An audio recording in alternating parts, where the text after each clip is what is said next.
예. 지난 시간에 이제 그 꾸에테 플로우 잠깐만요. 마우스를 레이즈 포인트 바꾸고. 이 꾸에테 플로우에 대해서 이야기를 했었어요. 꾸에테 플로우는 왜 이런 유동이 생기냐면은 윗벽을 컨트롤 V 캐피탈 V라는 속도로 좌에서 우로 이렇게 당기기 때문에 유동이 생겨나게 됩니다. 이 벽이 윗벽이 갖고 있는 운동량이 이 점성에 의해서 이 유체로 전달이 되는 거죠. 그래서 바로 벽에 붙어 있는 유체부터 그 운동량을 전달하게 되고요. 이 아래쪽 벽은 정지해 있어요. 정지해 있기 때문에 그 위에 있는 유체가 움직이는 걸 막아줍니다. 오히려 점성에 의해서 꼭 붙잡아주는 그런 역할을 하죠. 그래서 이 유동 자체가 생기는 이유가 뭐냐면은 점성 때문에 생기는 거예요. 윗벽을 캐피탈 V라는 속도로 당겨주게 되고 그 벽에 붙어 있는 딱 그 벽에 붙어 있는 이 유체는 캐피탈 V라는 속도로 벽과 같은 속도로 움직이게 됩니다. 그 운동량이 점점 이 아래쪽으로 전달이 되게 되는 거죠. 그래서 제일 아래쪽에 있는 그러니까 아래쪽 픽스드 월에 붙어 있는 이 유체는 역시 마찬가지로 이 고체와 같은 속도를 가질 수밖에 없어요. 그래서 0이라는 속도를 그대로 언제나 갖게 되고 이 위쪽 벽에 붙어 있는 유체 덩어리들은 캐피탈 V라는 속도를 계속 갖게 됩니다. 그리고 요 사이에 있는 유체들은 위에서 전달받은 운동량 그리고 아래쪽에서는 꼭 붙잡고 있죠. 점성에 의해서 붙잡고 있어요. 그 사이에 어떤 속도 프로파일을 이제 보이게 되고요. 그 속도 프로파일이 바로 이렇게 주어진다는 말씀을 지난 시간에 드렸어요.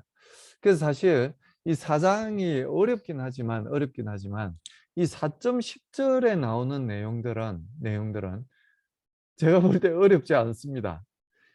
그러니까 이 주어진 이 조건들을 이용해서 우리가 갖고 있는 이 가버니케이션, 이 연속 방정식과 이 운동량 보존식들을 어, 이 정리해 나가는 과정을 통해서 우리가 이 미분 방정식의 이그젝트 솔루션을 얻을 수가 있게 되는 거예요.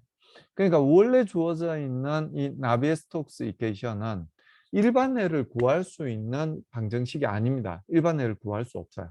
물론 아직까지 일반해를 구할 수 없다고 증명이 되지도 않았고 누군가 일반해를 구하지도 않았지만 말씀드렸죠. 저는 요 일반해 구하거나 아니면은 일반해가 없다는 걸 증명하는 거에 대해서 더 이상 노력을 하지 않습니다. 그냥 일반해가 없다고 믿고 있어요. 하지만 이 특수한 조건, 이 윗벽과 아랫벽 사이에 있는 이 쿠에테 플로우에 대해서는 이그젝 솔루션을 구할 수 있다는 이야기예요. 이 특수한 상황에서는 은밀해를 구할 수 있다는 이야기입니다. 그래서 연속 방정식은 이렇게 정리가 돼서 U가 Y만의 펑션이라는 걸 구할 수 있고요. 나비에-스톡스 이퀘이션도 정리가 돼서 U의 2차 미분값이 0이라는 방정식으로 아주 간략한 방정식을 우리가 구할 수가 있게 된다는 이야기입니다. 2차 미분이 0이니까 당연히 U는 Y에 대한 1차 식으로 이렇게 주어지게 되겠죠. 그래서 여기서 C1과 C2는 우리가 알고 있는 두 포인트, 그러니까 Y 이퀄 플러스 마이너스 H에서의 값들로 가지고 이 C1과 C2를 이제 구할 수가 있게 됩니다. 그래서 U가 이렇게 된다는 걸 지난 시간에 우리가 구했습니다. 이번 시간에도 이제 몇 가지 이그젝 솔루션에 대해서 이야기를 할 건데요. 이번에는 포아자이유라고 발음하는 게 더 맞을 것 같은데 이것도 이제 프랑스어라고 생각이 됩니다. 포아자이유 플로우에 대해서 말씀을 드리려고 그래요. 이건 역시 윗벽하고 아랫벽 사이에 형성되어 있는 유동입니다. 근데 이 쿠에테 플로우에서는 어떠냐면은 윗벽이 캐피탈 V라는 컨스탄트한 속도로 움직임으로 인해서, 즉 점성에 의해서 유동이 1차 방정식의 1차 함수의 속도 프로파일로 속도가 주어졌잖아요. 근데 이 경우는 윗벽과 아랫벽 사이에 형성되는 유동이긴 하지만 윗벽과 아랫벽이 모두 고정이 돼 있어요. 그러니까 이 점성력의 이 윗벽이 움직임으로 해서 형성되는 그 유동은 아니란 이야기예요. 어떻게 해서 형성이 되느냐 하면은 한쪽에 어디선가 압력을 가해 주는 거예요. 상류 쪽에서 압력을 더해 주거나 아니면 하류 쪽에서 압력을 빼줘서 압력 차이를 둠으로 인해서 유동이 형성이 되게 되는 그런 경우예요. 그러니까 펌핑을 하는 경우라고 생각을 하시면 되겠죠. 상류에서 펌핑을 해서 압력이 높아져 있는 상태로 유체를 공급하거나 아니면 하류에서 진공 펌프를 이용해서 압력을 낮춰주게 되면 이 압력 차이가 생기겠죠. 프레셔 디퍼런스가 생기게 되면 압력 구배가 생기는 거죠. 압력 차이를 주게 되면 상류와 하류 사이에 압력 차이가 생기게 됩니다. 그 압력도 일종의 힘이잖아요. 힘이기 때문에 이 유체를 상류에서 하류로 밀어주게 된다. 이렇게 말씀을 드릴 수가 있게 됩니다. 그래서 이 가정 조건은 뭐냐면 윗벽과 아랫벽은 대단히 넓고 그리고 길다는 그런 가정 조건이 있습니다.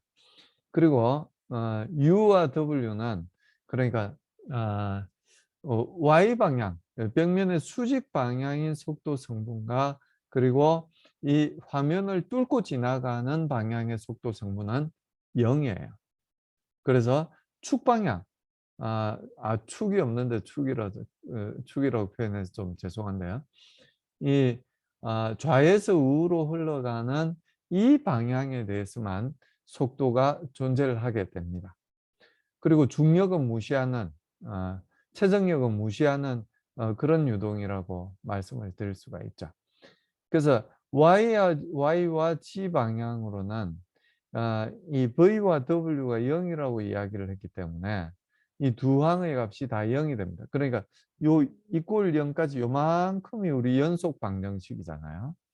요 방정식에서 요 두 항은 V와 W가 0이라고 그랬으니까 요 두 항은 다 0이 돼요. 이렇게. 그럼 나머지 한 항, 라운드 U, 라운드 X도 0이 될 수밖에 없다는 이야기예요. 0 말고 다른 값이 되면 어떻게 돼요? 등식이 성립하지 않죠. 등식이 성립하기 위해서는 라운드 U, 라운드 X밖에 없으니까 이 값이 0이 되는 수밖에 없어요. 이게 의미하는 게 뭐예요? 델타 X만큼 움직이더라도 델타 U는 0이란 이야기. X 방향의 속도 변화는 없다는 이야기. 자, U가 X 방향, 그러니까 요 방향이죠, 요 방향. 요 방향의 속도 변화가 없고, 그리고 이 화면을 뚫고 지나가는 이 스페나이즈 방향의 변화도 없어요.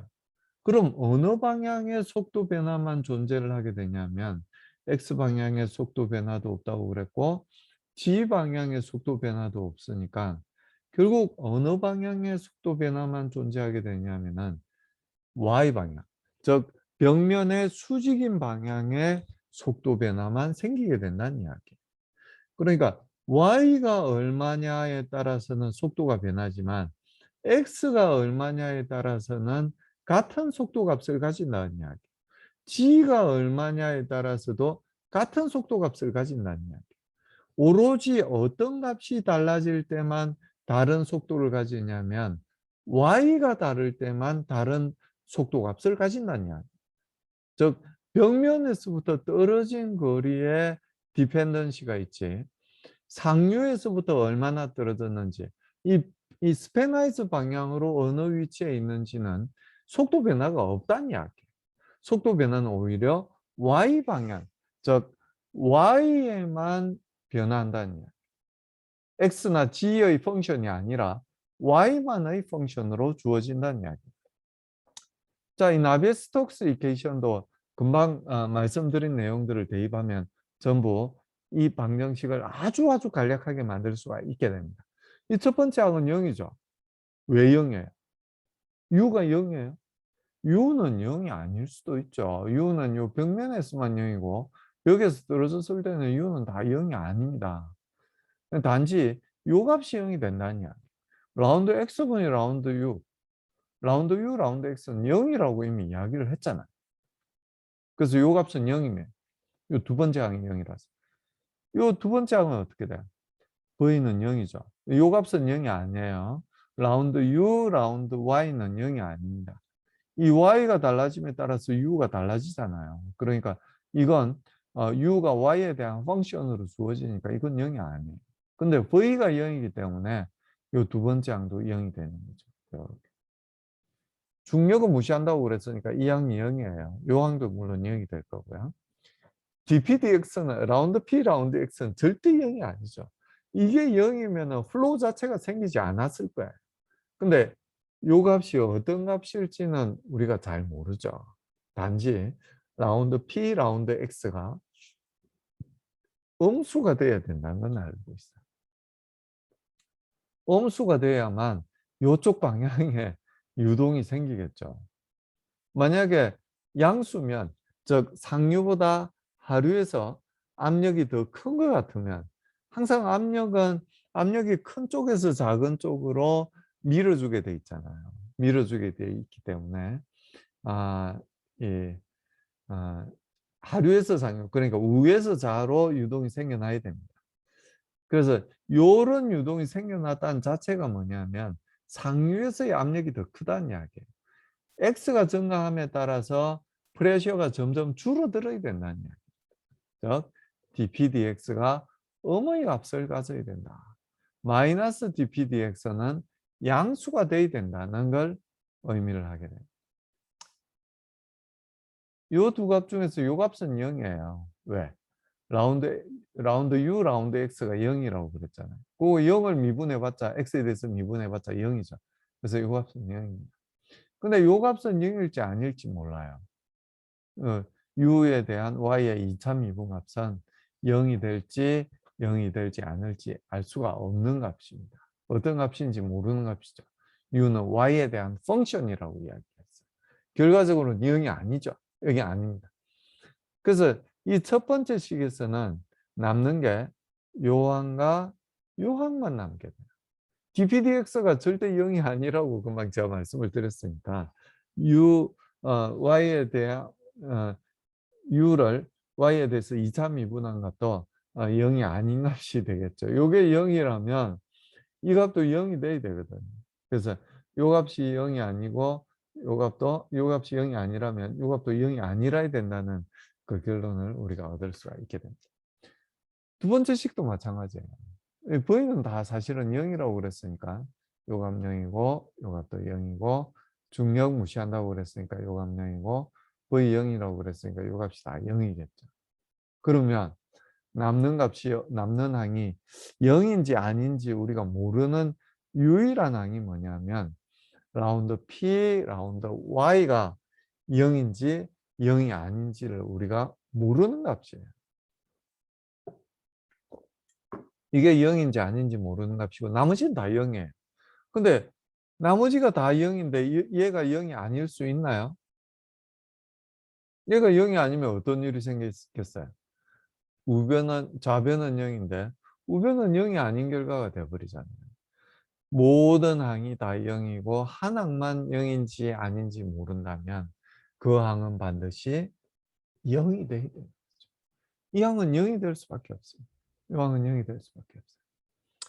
그래서 라운드 P, 라운드 Y가 라운드 P, 라운드 Y가 0이라면 프레셔는 Y가 변함에 따라서 변하지 않는다는 걸 알 수가 있죠.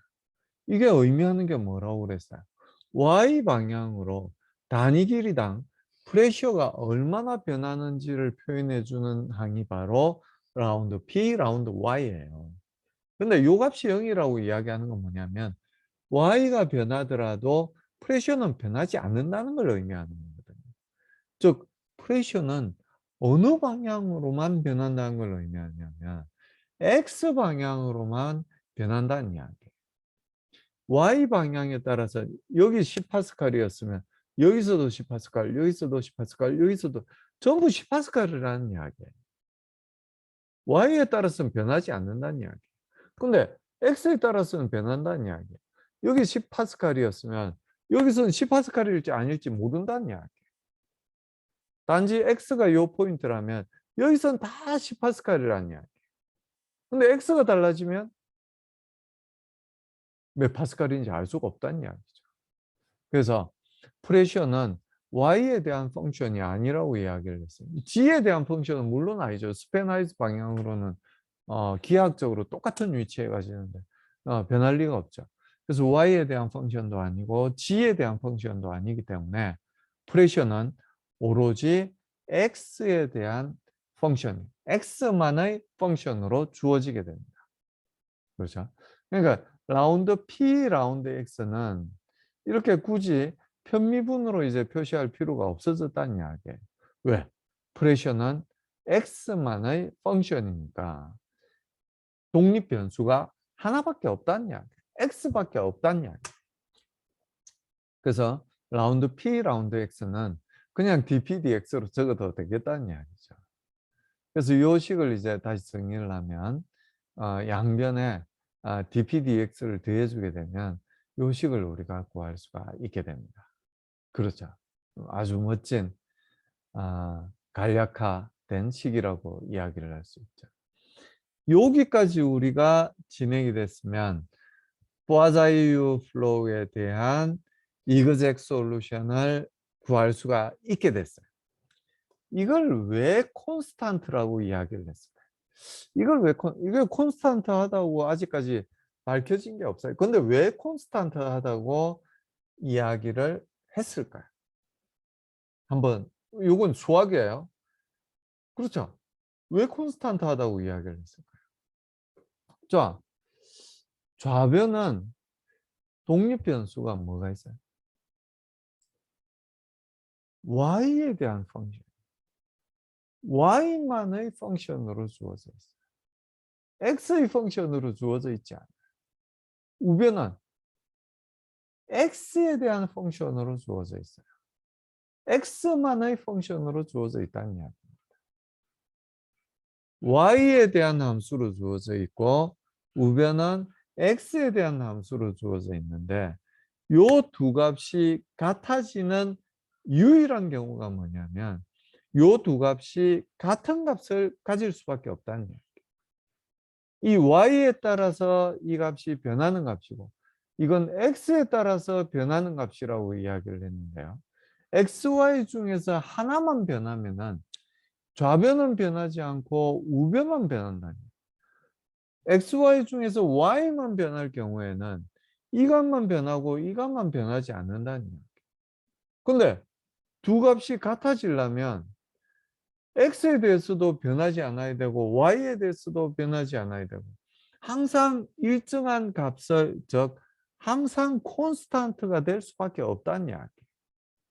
x가 변할 때 변하거나 y가 변할 때 변한다면 요 둘 중에 좌변 우변 중에 하나만 변한다는 이야기.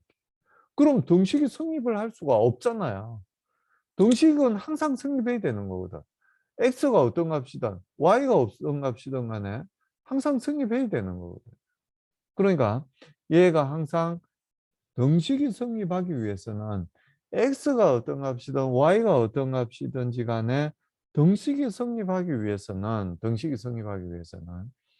x에 대한 펑션, y에 대한 펑션이 아니고 좌변은 y에 대한 펑션이라고 이야기를 했고 우변은 x에 대한 펑션이라고 이야기를 했지만 x에 대한 펑션도 아니고 좌변도 y에 대한 펑션이 아니라야만 두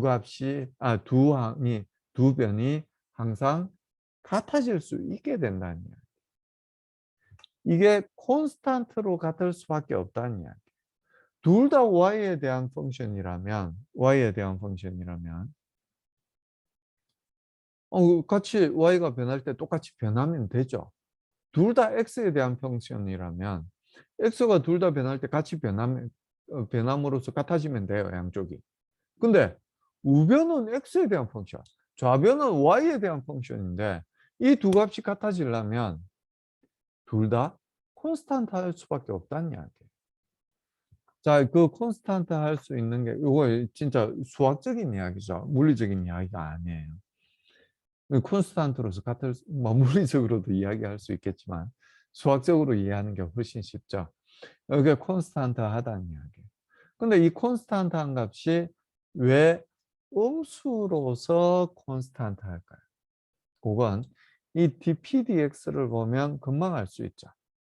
프레셔가 이쪽이 높아야만, 즉 x가 증가할 때 프레셔는 점점 줄어들어야만 좌측 이 상류 쪽의 압력이 더 크고 하류 쪽 우측의 압력이 더 작을 때만 유동이 좌에서 우로 형성이 될 수 있다는 걸 우리가 물리적으로 알고 있습니다. 그래서 dp dx가 음의 값을 가져야 된다는 걸 알 수가 있죠. 이 값을 봐도 우리가 알 수 있어요, 사실은. 요게 의미하는 게 뭐냐면 du dy, 즉 기울기가 y가 증가함에 따라서 기울기가 점점 커질 거냐, 아니면 y가 증가함에 따라서 기울기가 점점 작아질 거냐, 요렇게 기울기가 있다가 기울기가 작아질 거냐, 아니면 요렇게 기울기가 있다가 기울기가 점점 커질 거냐 하는 문제가 바로 좌변이 의미하는 거거든요. 그걸 보시면 기울기가 이렇게 커요. 기울기가 크다가 여기서는 기울기가 0이 돼요. 점점 기울기가 작아진다는 이야기예요. 작아지다가 기울기가 0이 된다는 이야기예요. 기울기가 du dy가 어떤 큰 값을, 이때 du dy가 제일 크죠. 큰 값을 갖고 있다가 du dy가 점점 작아진다는 이야기. 이렇게 이게 du dy가 작은 거죠. 이렇게 되면 du dy가 어떻게 되는 거예요? 여기 u하고 여기 u하고 같다는 이야기죠. du dy가 0이에요. 이때는 언제야? 요때죠, 요때. 요때라고 이야기를 해야 되겠죠. 요때는 du dy가 0이에요. 기울기의 변화가 없는 값이에요. 근데 요 아래쪽에서는 기울기 du dy가 아주 큰 값을 갖고 있죠. 그래서 큰 값을 갖고 있다가 y가 증가함에 따라서 0이 되죠. 그래서 그걸 의미하는 게 뭐냐면 요 값이고, 요건 음의 값을 갖는다는 이야기. du dy가 양수였다가 그게 0이 되니까요. 그 위에서는 0에서부터 음수로 바뀌어요. y가 증가함에 따라서 du dy 값이 더 줄어들게 된다는 이야기죠. 그래서 요걸 보나 둘 다 음의 값을 가져야 된다는 걸 우리가 알 수가 있게 됩니다. 그래서 금방 이제 말씀드렸던 게 이제 좌변은 y만의 펑션으로 주어져 있고 우변은 x만의 펑션으로 주어져 있기 때문에 좌변과 우변이 같아지는 방법은 상수일 수밖에 없다니, 콘스탄트일 수밖에 없다는 이야기. 그리고 요게 음수가 된다는 이야기는 무슨 이야기냐면 이 벽면의 전단 능력이라는 게 뭐예요? 비스카시티의 du dy를 곱해진 겁니다. 이 전단 능력으로 인해서 에너지가 감소한다. 그러니까 벽면에서는 이 에너지가 감소한다는 이야기예요. 전단 능력으로 소모한다는 이야기. 어디에 소모를 해요? 이 유체 덩어리가 벽을 끄는데 계속 에너지를 사용한다는 이야기. 그러니까 유체가 갖고 있던 에너지를 벽면에서 계속 끌려가지도 않는 이 벽면을 끌고 가려고 노력함에 따라서 이 벽면에서 에너지를 계속 소비를 한다는 이야기. 그럼 유체가 줄어들 수 있는 에너지는 어떤 에너지밖에 없냐면은 압력 에너지밖에 없어요. 위치 에너지야 뭐 처음부터 이제 위치 에너지 무시한다고 이야기를 했었고요. 그리고 운동의 에너지가 더 커지거나 작아질 수 없잖아요. 이 confined 돼 있는, 갇혀 있는 유동인데 이 유체 덩어리가 빠져나가거나 새로 다른 유체가 들어올 수 없잖아요. 그러니까 이 유체의 속도 프로파일은 그대로 유지가 돼야 되기 때문에 운동 에너지가 줄어들거나 아니면 더 늘어날 수가 없어요. 그래서 줄어들 수 있는 유일한 에너지가 압력 에너지입니다. 그래서 속도 프로파일을 봐도 얘가 음수가 돼야 된다는 걸 알 수가 있고요. 이런 속도 분포를 보인다는 것 자체가 위쪽의 압력이, 상류 쪽에 압력이 더 높아야만 이런 속도 프로파일, 좌에서 우로 흘러가는 유동이 흘러나와야 된다는 걸 우리가 물리적으로 알고 있기 때문에 거기서 봐도 그렇고, 그리고 전단 능력으로 에너지가 소비를 하고 그 소비되는 에너지는 압력 저하로 귀결될 수밖에 없기 때문에 그런 면으로 봐도 그렇고, 이건 음수가 될 수밖에 없다는 걸 여러 가지 측면에서 우리가 이해를 할 수가 있게 됩니다. 그래서 이 U를 Y에 대해서 두 번 적분을 해주게 되면, 그러니까 2차 미분, 쿠에테 플로우에서는 어땠냐면은 2차 미분 값이 0인 게 쿠에테 플로우였어요. 근데 보아자이어 플로우에서는 dpdx가 0이면 유동 자체가 형성이 되지 않아요. dpdx가 0이면. dpdx가 0이 아니기 때문에 유동이 형성되는 거거든. 쿠에테 플로우는 윗벽의 운동 에너지를 유체에 전달해 주기 때문에 이런 이 유동이 형성됐다면, 보아자이어 플로우에서는 이 프레셔 디퍼런스 때문에 dpdx가 음수이기 때문에 유동이 형성되는 거잖아요. 그래서 이 그러니까 얘가 0인 건 쿠에테 플로우고 이게 0이 아니고 음수인 건 보아자이어 플로우다. 이렇게 다시 한번 말씀을 드립니다. 그래서 이게 콘스탄트였다면 그 콘스탄트를 C로 두고 C1이라고 두겠죠. C1이라고 두고 적분을 해주고 한 번 또 더 적분을 해주면 이런 속도 프로파일을 얻을 수가 있게 됩니다. 아주 흥미진진하지 않아요? 그럼 C1, C2는 그럼 어디서 구할까요? 그래서 C1, C2는 역시 쿠에테 플로우와 마찬가지로 우리가 알고 있는 이 두 포인트 y 이퀄 플러스 마이너스 h에서의 값이 0이란, 플러스 마이너스 h에서 u가 0이라는 노슬립 컨디션이라는 조건에서부터 우리가 C1, C2를 구할 수가 있게 됩니다. 왜냐하면 요 식은 모든 y에 대해서 다 요 식을 만족해야 되거든요. y가 마이너스 h일 때도 요 식을 만족해야 되고, y가 제로일 때도 만족해야 되고, 2분의 h일 때도 만족해야 되고, 플러스 2분의 1일 때도 만족을 해야 됩니다. 그래서 y가 플러스 마이너스 h일 때 이게 만족을 해야 되고요. 그래서 이 y가 플러스 마이너스 h일 때 u가 0이라는 조건으로부터 C1과 C2의 값을 구할 수가 있게 됩니다. 구해보면 C1은 0이라는 조건을 구했습니다. 0이라는 건 사실 예견된 거였죠. 왜냐하면 이 벽면이 아래쪽 위쪽에 똑같이 있고요. 기하학적으로 위쪽이나 아래쪽이나 똑같은 위치에 있어요. 그러니까 플러스 x나 마이너스 x이나 똑같은 위치에 있는 우함수이기 때문에, 기함수가 아니라 우함수이기 때문에 y의 일승에 대한 펑션은 없어져야만 우함수가 될 수 있습니다. 물리적으로 볼 때. 그래서 요 값은 0이 되고요. C2 대신에 이제 요 값을 이제 구할 수 있었으니까 그걸 이제 딱 대입을 해주게 되면 U는 우리가 이렇게 구할 수가 있게 되는 거죠. 그러니까 H분의 Y에 대한 펑션, Y에 대한 펑션이죠. 물론 Y에 대한 2차 함수로서 이 펑션이 주어지게 되고요. 최대 속도는 물론 Y가 0일 때. 당연하죠. 이게 h분의 y 전체의 제곱이니까요. 요건 dpdx는 음수예요. 그러니까 요 전체 마이너스 dpdx는 양수가 되고요.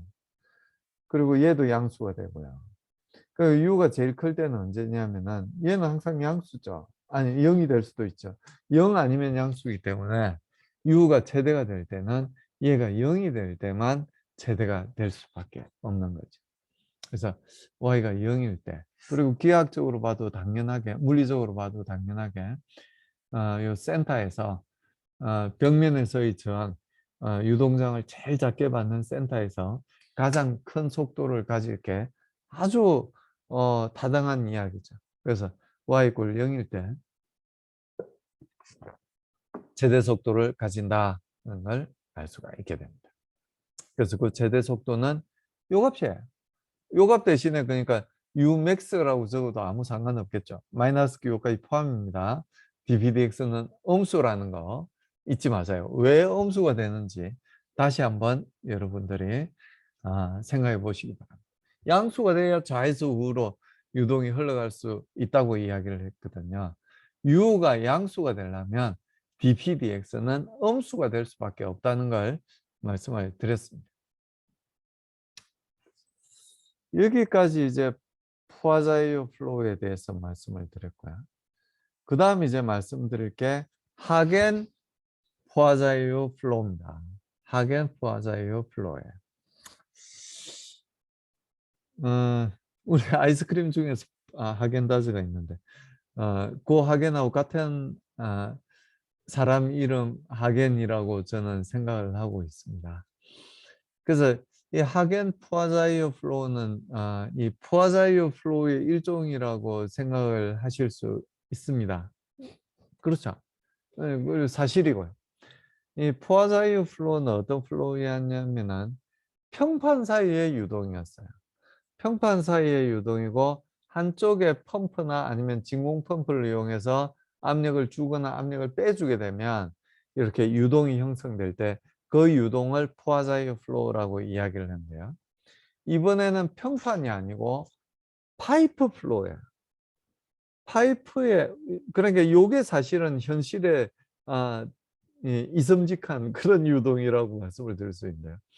이 파이프 속을 흘러가는 유동입니다. 파이프 속을 흘러가는 유동이고 역시 상류에 펌핑을 해서 압력을 높여주게 되면 생겨나는 유동이 바로 하겐 푸아자이어 플로우다 이렇게 말씀을 드릴 수 있습니다.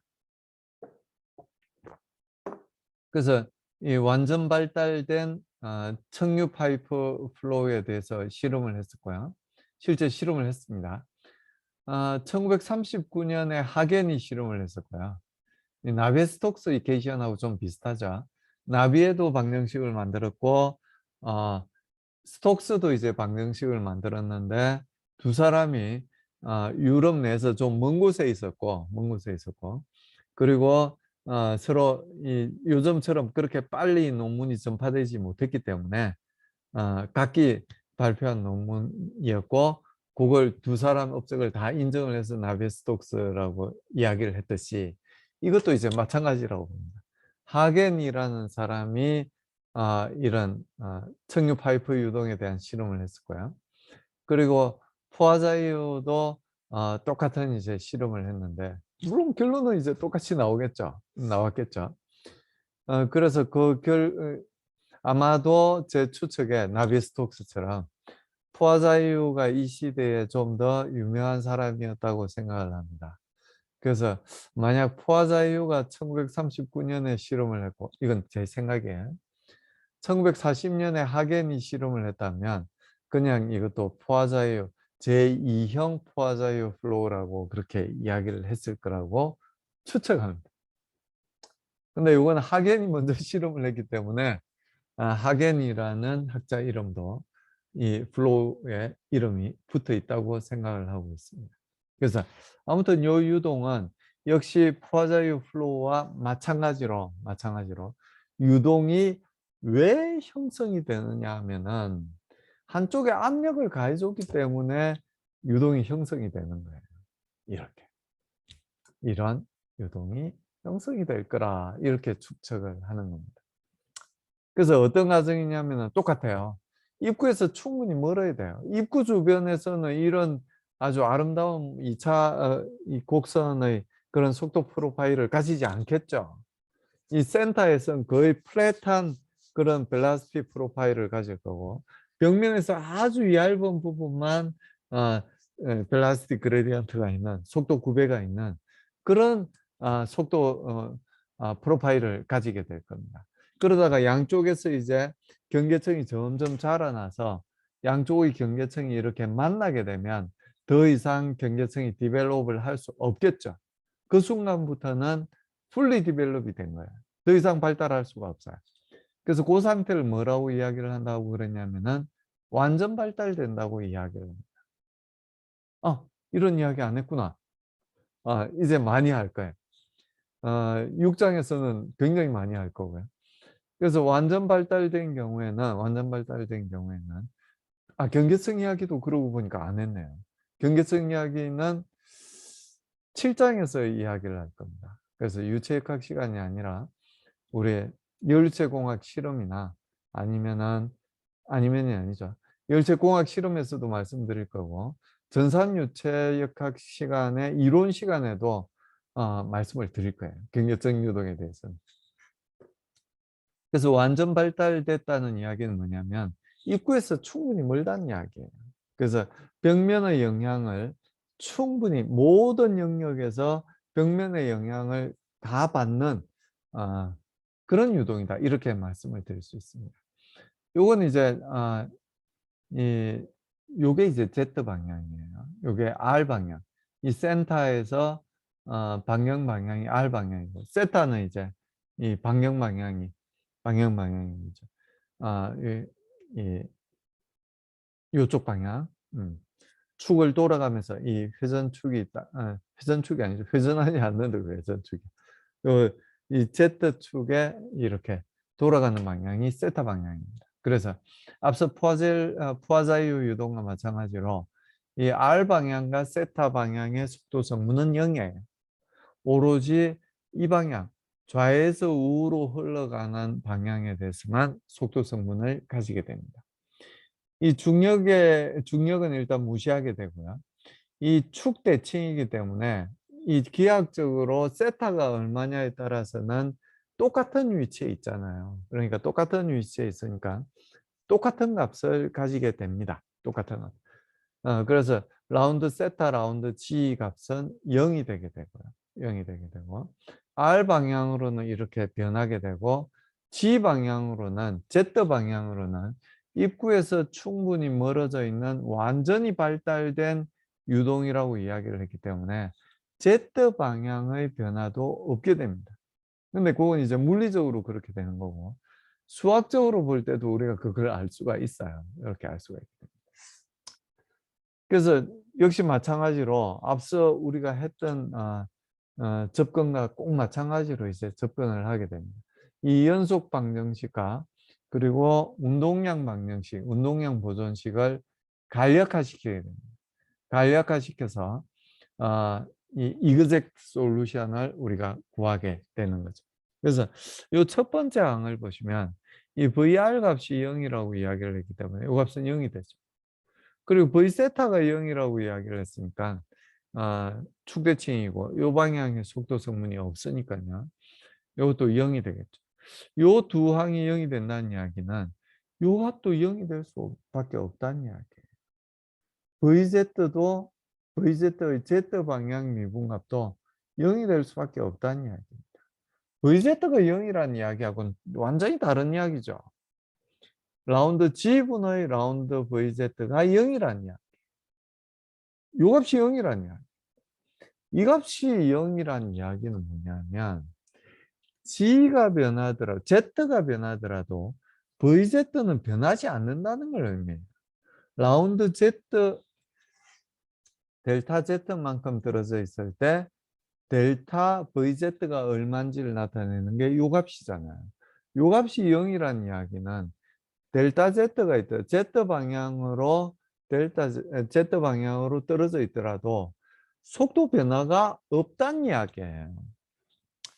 그래서 이 VZ는 오로지 뭐에 따라서만 바뀌냐면 Z에 따라서도 안 바뀌고 세타에 따라서도 안 바뀐다고 이야기를 했으니까 무엇에 따라서만 변하냐면 유일한 독립 변수가 뭐냐면 R이란 이야기. R이 바뀔 때만 VZ가 변한다는 이야기.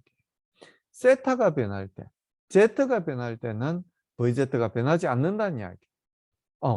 세타와 Z가 변할 때 그 두 개만 변하는 게 아니라 R도 변한다면 물론 속도가 변해야 되겠죠. R이 변하면 속도가 변하는 거니까요. 세타나 G가 변한다고 해서 속도가 변하는 게 아니고 R이 변할 때만 속도가 변한다는 이야기예요. 즉 이렇게 이 중심축, 이 Z축에서 거리가 멀어지는 방향만 방향이 R 방향이라고 그랬잖아요. 그래서 R이 변함에 따라서 VZ 값이 변한다는 이야기.